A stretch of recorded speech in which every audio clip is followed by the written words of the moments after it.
te faci, mărtulici? E rece. E rece? Este un pic rece, da. Dar e faină.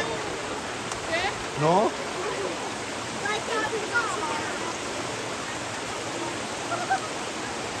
Stai cu mintea,